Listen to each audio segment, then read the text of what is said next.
እውነቴን ልንገራችሁ ስነ ምግባር ባይኖረኝ ራሱ እኔ ከዚህ ቤተ ክርስቲያን ሞቼ እንኳን አልወጣም።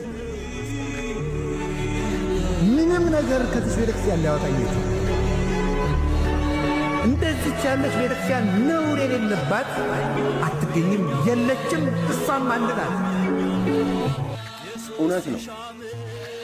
የኔ የደስታዬ ምንጭ ኦርቶዶክስ ተዋሕዶ ነው። ዲያቆን ሄኖክ አየር ላይ ያለ እስቲ ነው።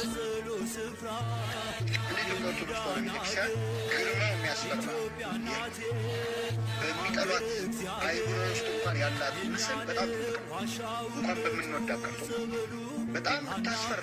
ሁሉ ነገር የሚያምርባት፣ አደባባይ ብትወጣ የሚያምርባት፣ ብትዘምር የሚያምርባት፣ ቦታውን መቀየር ብትችል በዚህ ደረጃ ግርማ ያላት፣ ዜማ ያላት፣ ስነ ጽሑፍ ያላት ቤተክርስቲያን ይዘን እንደ ኢትዮጵያ ኦርቶዶክስ ተዋሕዶ ቤተክርስቲያን ግርማው የሚያስፈራ የለም።